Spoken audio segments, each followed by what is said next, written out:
Magandang araw sa inyong lahat. I am Joshua Habitan and our topic for today is globalization and its ethical moral issues.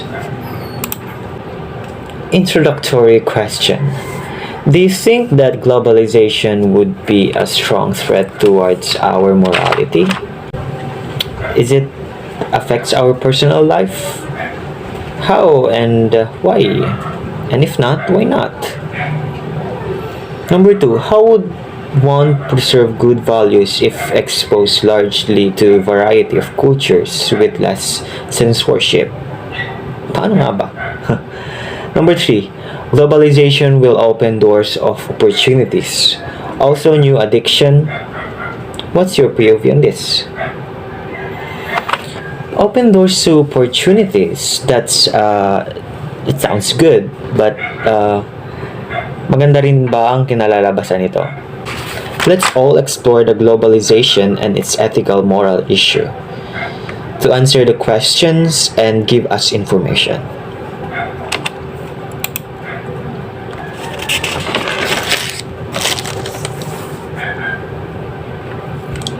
Globalization has brought fear of loss of jobs and loss of income, which are often described as the race to the bottom, as industrialized countries are thought to have to reduce wages to be competitive with those in the developing world. Globalization has also spawned fears about loss of cultures. Many countries worry about their cultures being overwhelmed by that of the United States.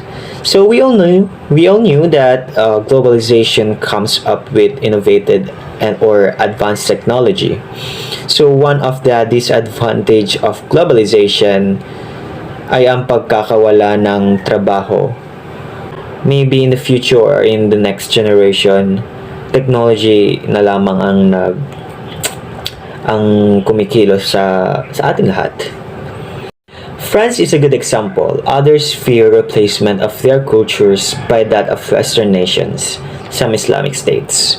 Countries also fear the loss of national sovereignty as they become part of supranational entities like the European Union or the International Monetary Fund. And yet, history shows that globalization has corresponded to higher national incomes and increased opportunities. It's not only us Filipinos ang nanganganib na mawala ng trabaho, ngunit lahat ng tao. Globalization refers to the modern phenomena of cultures, nation and financial institutions around the world becoming more and more interconnected. So globalization is also a social, cultural, political, and legal phenomena. In social, it has an interaction among the populations, just like the pagbabarter. Before, may mga nakakasalamuha tayong iba't ibang kultura, may makakasama tayong ibang kultura.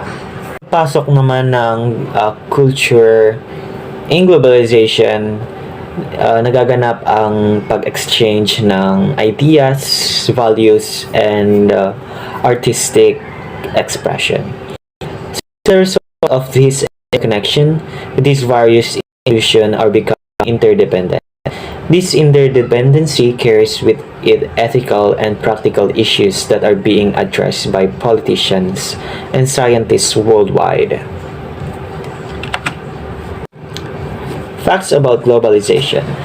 As a result of globalization, world per capita GDP rose from $680 to $6,500 in between 1900 and 2000, where the rise was so inconsequential before that. According to the quality of growth, the financial openness is correlated with democracy, civil liberties, and social expenditure as percentage of GDP. Just like the statement, hindi importante o binibigyan pansin ang pagtaas noon. The dramatic rise of the GDP didn't help the countries with low assets that much, but surveys and statistics shows that the quality of life growth have become better with globalization. The most striking facilitator of the globalization is the internet. Same as today, internet takes a big role. It facilitates the expansion movement toward the global village. This also helps us for faster and easier communication. Japan, Korea, China, and Taiwan are the countries have used the positive factors of globalization the most to develop their economy and quality of life. Most of the successful countries are from East Asia. It is because of the development of new technology and the loyalty and fair treatment to their employees. The WTO, the World Bank, and the IMF, International Monetary Fund, are the explicit result of globalization. And did you know that they are all working together to ensure the sound system for global trade? Also, they help restore and sustain the benefit of global integration. Good afternoon, everyone. For the continuation of the discussion about the globalization and its ethical and moral issues, I am John Joshua D. Desuasido, and I am going to discuss the types of globalization. So there are three types of globalization: the economic globalization, political globalization, and the cultural globalization.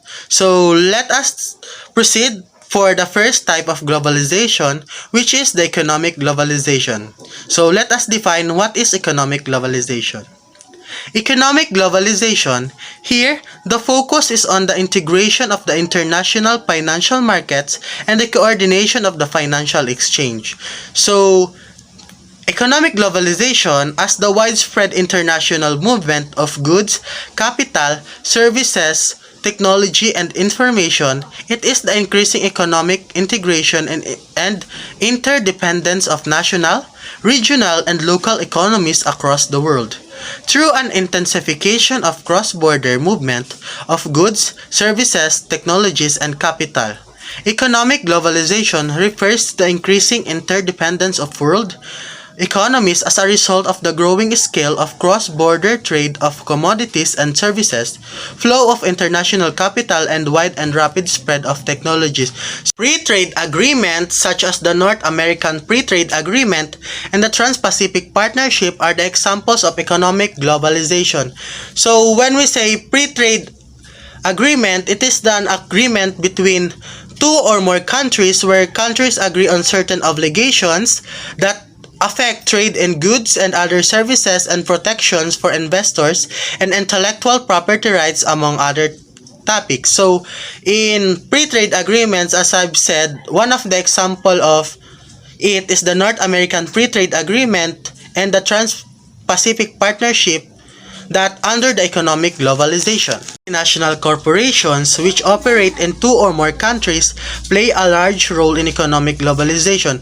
So bakit sinabi na multinational corporations play a large role in economic globalization? So from the word itself, multi means plenty or many. So ibig sabihin, mas marami, mas mabilis ang paglago ng isang ekonomiya kasi marami ang nagtutulong-tulong para mabigyan ng solusyon ang madaling pag-unlad ng isang bansa. So, ang multinational corporations is one of the has business operations in two or more countries. So, these companies are often managed from and have a central office headquartered in their home country, and they also have companies in other places or in other countries. So, simply exporting goods to be sold abroad does not make a company a multinational. So, for example, dito sa Pilipinas, pag ang Pilipinas ay nag-export lamang ng mga products abroad, hindi siya kinoconsider na multinational corporations kasi they just export some products but they don't have other companies existing in other countries. How does multinational corporations contribute to the globalization of the world economy? Multinational corporations are a function of this interconnectedness as they can form and utilize the connections between national economies to operate within multiple countries. So, multinational corporations ay may kakayahang magpatakbo hindi lamang ng isang corporation or company, kundi marami.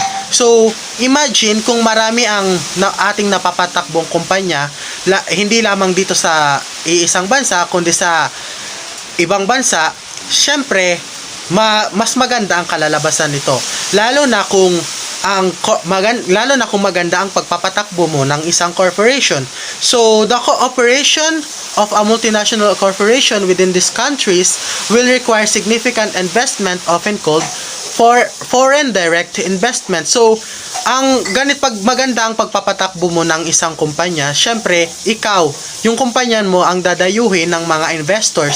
So, kapag maganda ang pagpapatakbo mo, syempre, mas marami ang pupunta sa iyong investors. Kasi, hindi ka naman mag-expect ng ganon karaming foreign investment kung hindi maganda ang iyong pagpapatakbo ng iyong kumpanya. With the operation of multiple multinational corporations in one nation, each investing in the region, for example Maharashtra in India, which received significant foreign direct investment, the economy will be boosted. Given the investment is a primary component of the aggregate demand of a nation.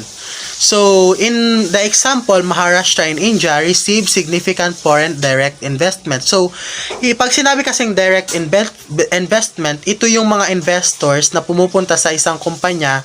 So, dumadayo sila para makipag-deal or makipag-agree. So, siguro dito sa Maharashtra in India, siguro maganda ang pagpapatakbo nila ng kumpanya kaya nakakakuha sila ng maraming investors. So, sabi din doon, the economy will be boosted. So, di ba, kapag mas marami ang investors na pumupunta sa iyo at marami kang nakuhang investors, mas malaki ang tsansa na makapag-ambag ka sa ekonomiya kasi ang kumpanya ay isa sa mga nagbibigay ng malalaking tax sa isang bansa. So, yung tax na yun yung gagamitin para makita or makapagbigay ng improvement sa isang bansa or sa isang economy. These global financial flows between economies epitomize the interconnectedness and thus globalization of the world economy. So, how does multinational corporations contribute to the globalization of the world economy? So, the production of goods in one nation and the sale of those goods to another nation also epitomizes the increasing interconnectedness of economies that can achieve through the operation of multinational corporation. So, kapag maganda ang pag-operate natin ng isang kumpanya at pakikipagkalakaran natin sa ibang bansa, mas maganda ang nabubuo nating ugnayan. So, additionally, multinational corporations may also outsource their production processes, often to lesser developed nations to reduce cost. This means that economies must remain highly interconnected in order to smoothly import and export goods produced between different stages of the production line, which often operates across multiple countries. So, kapag daw maganda ang nabuo nating samahan with other corporations within other countries, mas madali para sa atin ang mag-export at mag-import ng products para sa ating kumpanya. This represents the flows of physical goods between economies such as raw materials, energy, food, parts, and consumption goods. Flows of informations are also vital in connecting economies as the effective communication between operating centers in different nations is a prerequisite for a successful multinational corporation. Such flows combine to form economic network which is comprised of multiple national economies. So, dito daw is para maging successful ang multinational corporations ay dapat maganda tayong makipag-communicate sa iba. So, dapat makumbinsi natin ang ating kinakausap with our speaking abilities. So, dapat marunong tayong umunawa at marunong tayong magpaunawa sa ating kausap. So, dapat ang ideas natin is the flow of information is dapat konektado para mas madali nating makumbinse ang taong ating kinakausap. Let's proceed to the second type of globalization, which is the political globalization. This type covers the national policies that bring countries together politically, economically, and culturally. Organizations such as the North Atlantic Treaty Organizations or the NATO and the United Nations are part of the political globalization effort. Political globalization refers to the growth of the worldwide political system, both in size and complexity. The system includes national governments, their governmental and intergovernmental organization, as well as government independent elements of global civil society, such as an international non-governmental organization and social movement organization. So, one of the key aspects of political globalization is the declining importance of the nation state and the rise of other actors in the political scene. So the creation and existence of the United Nations is called the classic example of political globalization. So yung United Nations, isa siya sa example ng political globalization. The third type of globalization is the cultural globalization. This aspect of globalization focuses in a large part on the technological and societal factors that are causing cultures to converge. These include increased ease of communication, the pervasiveness of social media, and access to faster and better transportation. So, cultural globalization refers to the transmission of ideas, meanings, and values around the world in such way to extend and intensify social relations. This process is marked by the common consumption of cultures that have been diffused by the internet, popular culture, media, and international travel. So, in my example in this idea is the good example of cultural globalization are for instance, the trading of commodities such as the coffees and avocados. So, coffee is said to be originally from Ethiopia and consumed in Arabid region. Nonetheless, due to commercial trades after 11th century, it is nowadays known as a globally consumed commodity. Three types of globalization, namely cultural, economic, and political globalization, influence each one another. For example, liberalized national trade policies drive economic globalization. Political policies also affect cultural globalization, enabling people to communicate and move around the globe more freely. Economic globalization also affects cultural globalization through the import of goods and services that expose people to another cultures. So, these three types of organization really make sense. These are really connected to each one another by giving benefit to each one another. So, it means that these three types of globalization should be practiced in many countries by giving importance in every types of globalization. Examples of globalization. Multinational corporations are a tangible example of globalization. Some examples include the following. McDonald's had 39,198 fast food restaurants in 119 countries and territories. According to its Securities and Exchange Commission filing at the end of 2020, it employed more than 2.2 million people at that time, the filing said. Ford Motor Company reported in 2021 that it works with about 1,200 Tier 1 suppliers around the globe.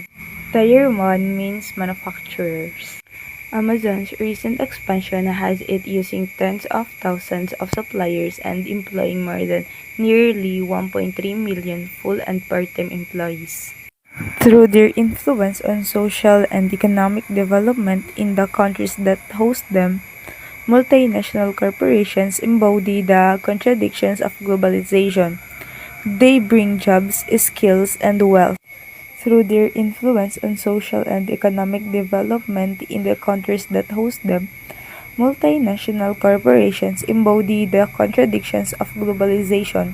They bring jobs, skills, and wealth to the region that they are investing or doing business in. But they also can destroy that local business, exploit cheap labor, and threaten indigenous cultures.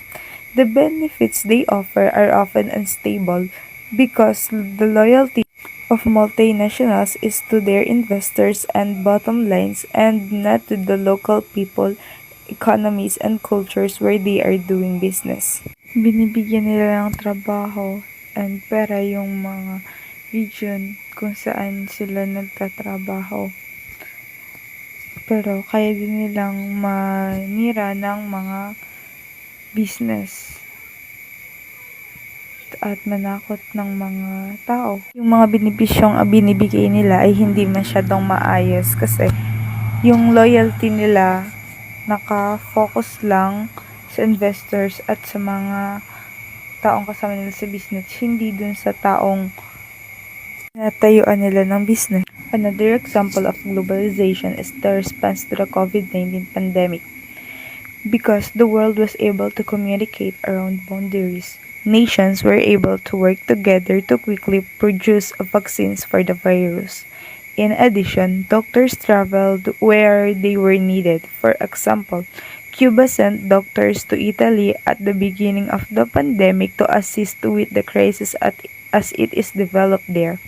However, countries also enacted strict level restrictions and many closed their boundaries to cut down on the free movement people and spread the virus. Example ng globalization is the response to the COVID-19 pandemic.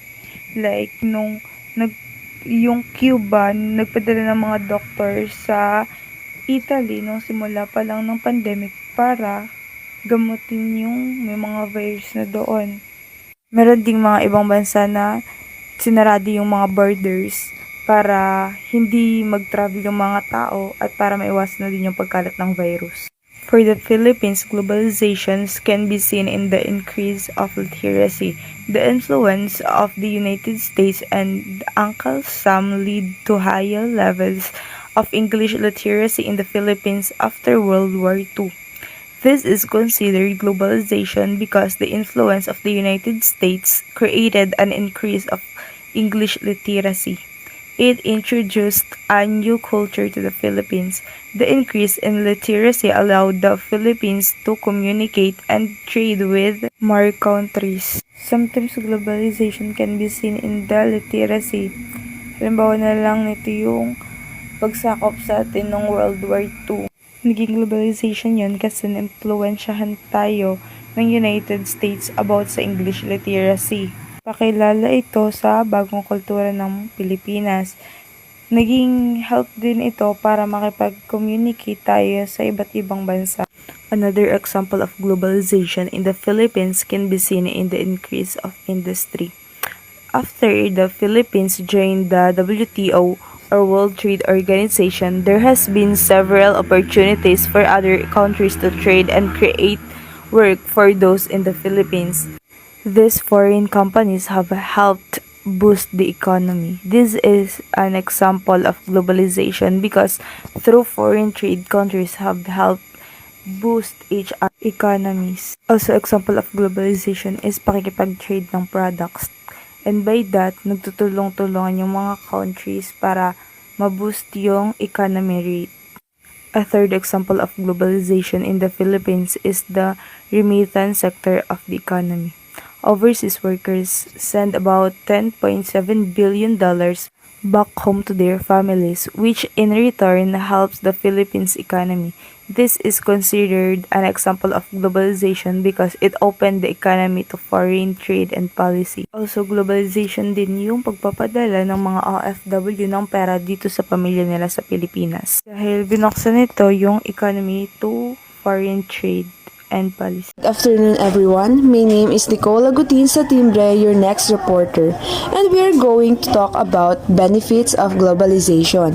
Globalization enables countries to access less expensive natural resources and lower costs. May sinasabi dito na ang globalisasyon ay nagbibigay daan sa mga bansa na ma-access ang mas murang likas na yaman at mababang gasto sa paggawa. As a result, they can produce lower cost goods that can be sold globally. At isang halimbawa ang pagdami ng mga produkto sa mga pamilihan. Dahil sa globalisasyon, mas lumawak ang mga pamilihan at dumami ang mga pagpipiliang produkto. One of the benefits of globalization is it solves economics problems. Bakit nga ba malulutas ang mga problemang pang-ekonomiya? Globalization moves jobs and capital to place that need these resources. Ibig sabihin, ang globalisasyon ay naglilipat ng mga trabaho at kapital sa mga lugar na nangangailangan ng mga mapagkukunang ito. And it gives rich countries access to lower costs, resources and labor, and poorer countries access to job and investment funds they need for development. Sa Tagalog naman ay binibigyan nito ang mayayamang bansa ng access sa mga mapagkukunang mas mura at paggawa at mga mahihirap na bansa sa mga trabaho at mga pondo sa pamumuhunan na kailangan nila para sa pag-unlad. Kapag may trabaho ang mga mamamayan ng bansa, may iwasan natin ang krimen o maling gawain sa kadahilan ng nangangailangan sila ng pera. At sa paglutas ng problemang pang-ekonomiya, maganda itong daan sa pag-unlad. Next is promotes free trade. Globalization puts pressure on the nation to reduce tariffs, subsidies, and other barriers to free trade. So, kapag sa pagbawas ng taripa, subsidiyo, at iba pang hadlang sa malayang kalakalan, may itataguyod nito ang paglago ng ating ekonomiya. Lumilikha ng mga trabaho, at kapag may trabaho, may sweldo. Kapag may sweldo, may pambiling pagkain ito para sa kanilang pamilya. Ginagawang mas mapagkumpetensya ang mga kumpanya at isa pa, nagpapababa ng mga presyo para sa mga mamimili. Kapag mababa ang presyo, madami ang mga kakayahang bumili ng kanilang pangangailangan kahit naman sino sa atin gusto ang murang presyo. Spurs economic development. Sinasabi dito, pinasisigla daw ang pag-unlad ng ekonomiya. Theoretically, globalization gives poorer countries access to foreign capital and technology they would not otherwise have.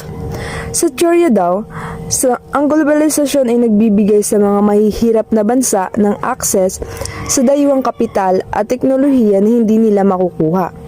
And foreign investment can result in an improved standard of living for citizens of those nations. Maaari daw sila mamuhunan at maging resulta sa isang pinabuting antas ng pamumuhay para sa mga mamamayan ng bansang iyon.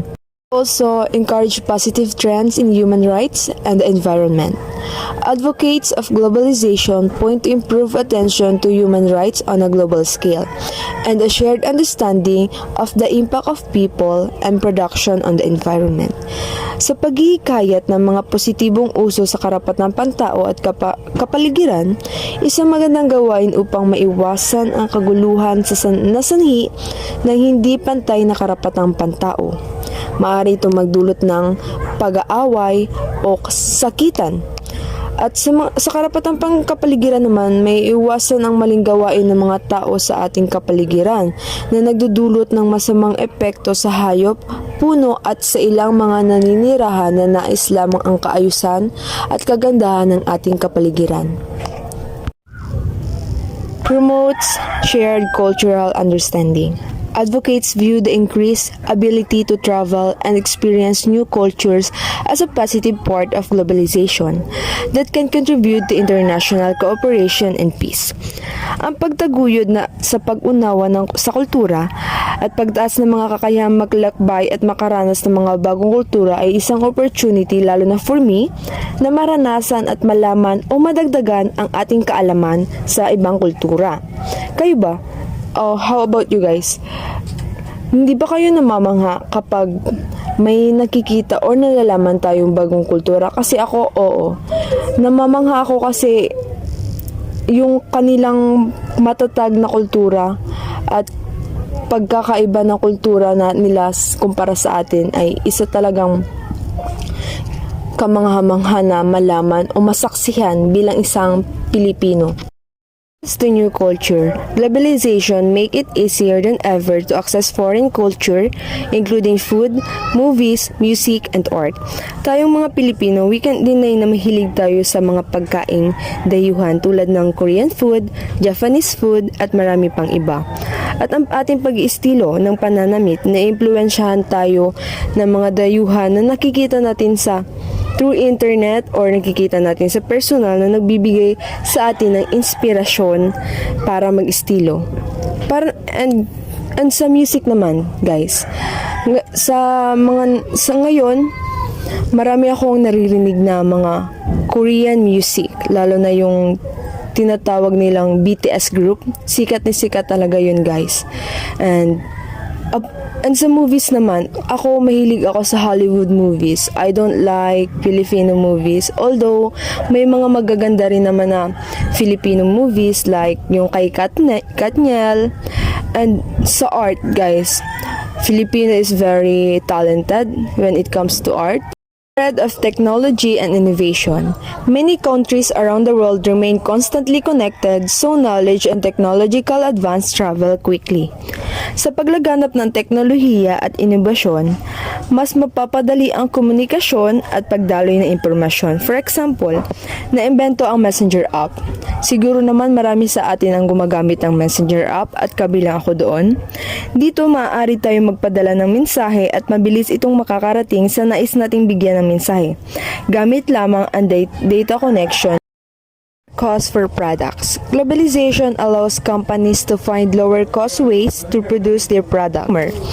Kung mababa yung presyo, marami yung bibili. Kasi for me, mas gusto ko yung mababang presyo. Kahit sino naman gusto yung mababang presyo kasi napakahirap mag-budget ng pera. Higher standard of living across the globe. Sinasabi dito, ang mga umuunlad na bansa ay nakakaranas ng pinabuting antas ng pamumuhay at salamat sa globalisasyon. Ayon sa World Bank, ang matinding kahirapan ay bumaba ng 35% mula noong 1990. Dagdag pa rito, ang target ng unang Millennium Development Goal ay bawasan ang 1990 poverty rate sa kalahati ng 2015. Naabot ito ng 5 taon bago sa schedule noong 2010. Sa kabuuan sa mundo, halos 1.1 bilyon na tao ang nakaahon sa matinding kahirapan simula noong panahong iyon. To new markets. Malaki ang nakukuha ng mga negosyo mula sa globalisasyon, kabilang ang mga bagong customer at iba't ibang daloy ng kita. Ang mga kumpanyang interesado sa mga benepisyong ito ay naghahanap ng mga flexible at makabagong paraan upang palaguin ang kanilang negosyo sa ibang bansa. Last but not the least, access to new talent. Bilang karagdagan sa mga bagong merkado, pinapayagan ng globalisasyon ang mga kumpanya na makahanap ng bago, espesyal na talento na hindi magagamit sa kanilang kasalukuyang merkado. Halimbawa, ang globalisasyon ay nagbibigay ng mga kumpanya ng pagkakataong galugarin ang tech talent sa mga umuusbong na merkado tulad ng Berlin o Stockholm, sa halip na Silicon Valley. Muli, pinapayagan ng International PEO ang mga kumpanya na sumusunod sa mga manggagawa sa ibang bansa na hindi kinakailangan magtatag ng legal na entity na ginagawang mas madali ang global hiring kaysa dati. Good morning, everyone. So we are done with the benefits of globalization. Let's now proceed to the negative consequences of globalization. Many proponents view globalization as a way to solve systematic economic problems, but critics see it as increasing global inequality. So maraming tao yung naniniwala na ang globalization is maraming benefits, and isa na doon ay way ito para masolve natin ang economic problems ng isang country. But the critics disagree. In fact, they believe that globalization is just increasing global inequality. Among the analysis of globalization are the following issues. First is destabilizes markets. Pag sinabing destabilizes, parang nalalasan na yung effectiveness or parang humihina na yung market sa sarili nating country. Critics of globalization blame the elimination of trade barriers and freer movement of people for undermining national policies and local cultures. So, yung sinisisi dito ng critics is yung pagtanggal ng trade barriers or the restriction induced by our government. Kasi parang nasa-set aside na yung national policies natin and local cultures. Or siniset aside na.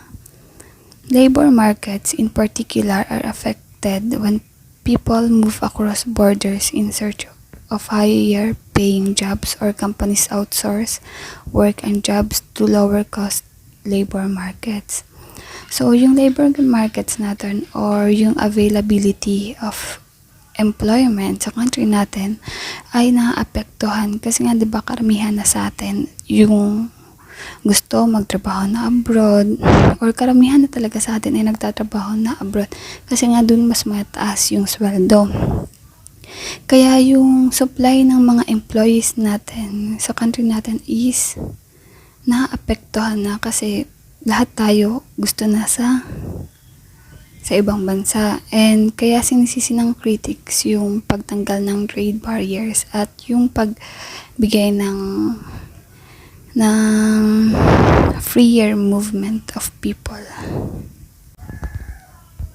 Second is damages the environment. The transport of goods and people among nations generates greenhouse gas and all the negative effects it has on the environment. The further a product travels, the more fuel is consumed, and the greater level of greenhouse gas emission is produced. This emission contribute to pollution, climate change, and ocean acidification. Global travel and trade also can introduce sometimes inadvertently invasive species to foreign ecosystem. Industries such as fishing and logging tend to go where business is more lucrative and regulations are less strict, which has resulted in overfishing and deforestation in some parts of the world. So, dahil din sa pagiging open natin sa ibang bansa, naapektuhan na rin nito pati yung mga environment natin para katulad ng dagat or ng mga forest natin. Na yung mga businessmen is minsan pinipili nila yung mga lugar na kung saan mas mataas yung kikitain nila sa isang product. Halimbawa sa isda, pupunta sila dun sa lugar na kung saan mas malaki yung kikitain nila. Kaya nagkakaroon tayo minsan ng mga overfishing and deforestation.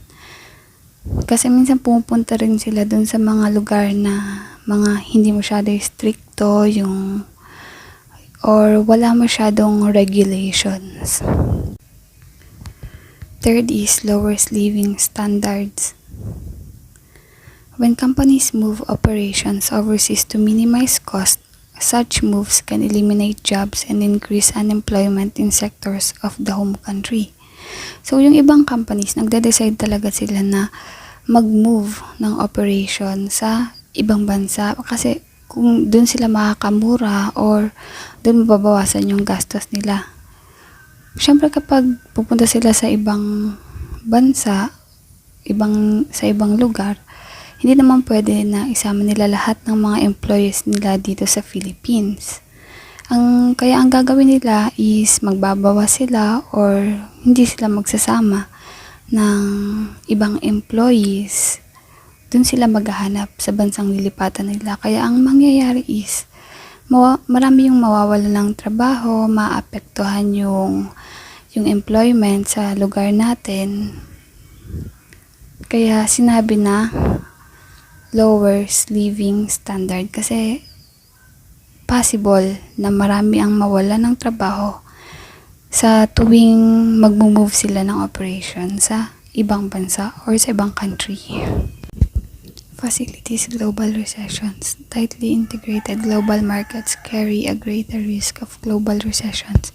The 2007 to 2009 financial crisis and Great Recession is a good example of how intertwined global markets are and how financial problems in one country or region can quickly affect other parts of the world.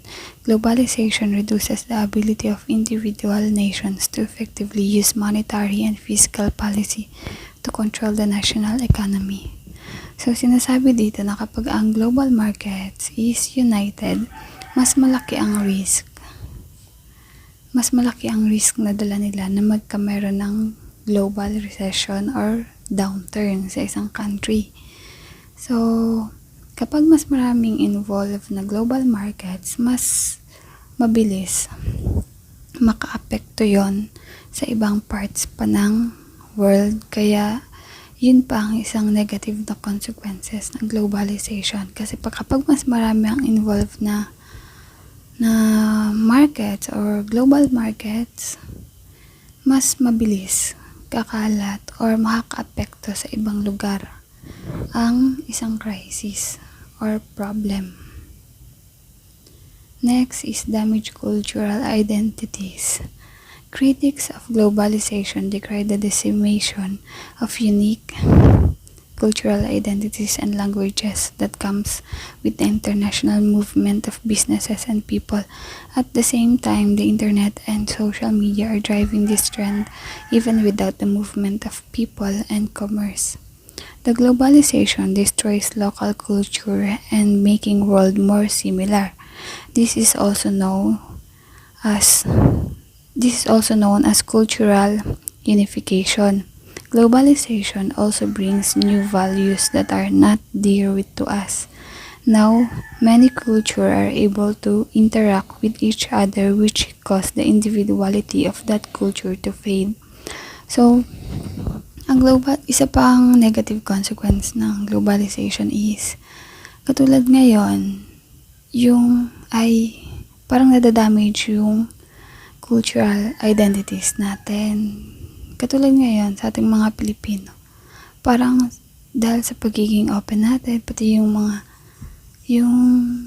lahat ng tungkol sa mga Koreans, lahat ng mga gusto ng mga Koreans, parang ginugusto na rin natin kahit hindi naman talaga tayo yon or hindi naman talaga yung identity natin bilang Filipino.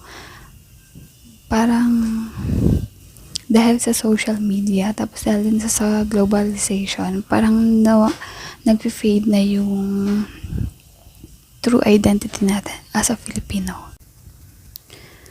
Increases the likelihood or pandemics. Increased travel, critics say, has the potential to increase the risk of pandemics. The H1N1 swine flu outbreak of 2009 and coronavirus in 2020 and 2021 are two examples of serious diseases that spread to multiple nations quickly.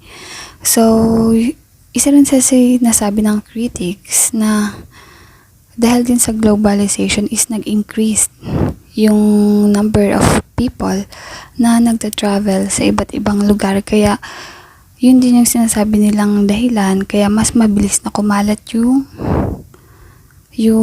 virus or yung mga disease galing sa ibang bansa. Terrorism. It is a significant problem in most developed countries due to worldwide integration. People travel a lot. Some of them move abroad for studying, business, visiting relatives, work, and access hospital services. However, not all of them are totally honest. Lots of terrorists came to a foreign country with a worker visa having a hidden goal to perform a terrorist attack. It is a problem that has posed fear among citizens who can't trust their neighbors. Unfortunately, terrorists recruit young people, residents of the country, and make them believe that they are doing the right things. That's why there are fear, mistrust, and tension in society. So, sinasabi din ng mga critics na isa sa negative consequences of globalization is ang mas prone tayo or ang country natin sa terrorism or terrorist attack. Kasi nga, kahit sino pwede pumunta sa atin. Kung halimbawa, kunyari maghahanap sila ng trabaho or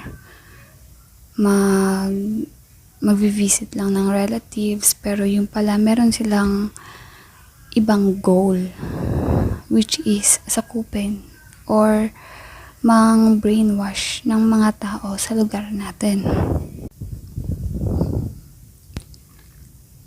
Last is job insecurity. Before globalization, skilled people got employment in government sector and companies where they receive high salaries. Job opportunities were waiting for those who completed college and earned a degree. People would resign a job and quickly get another. Due to globalization, there are many people seeking employment All over the world, employers take advantage of cheap labor. One can get a dismissal because of a slight mistake, as the employer can find a skilled worker who is ready to be paid less. Globalization has led to exploitation of labor. Prisoners and child workers are used to work in inhumane conditions. Safety standards are ignored to produce cheap goods. There is also an increase in human trafficking because of globalization.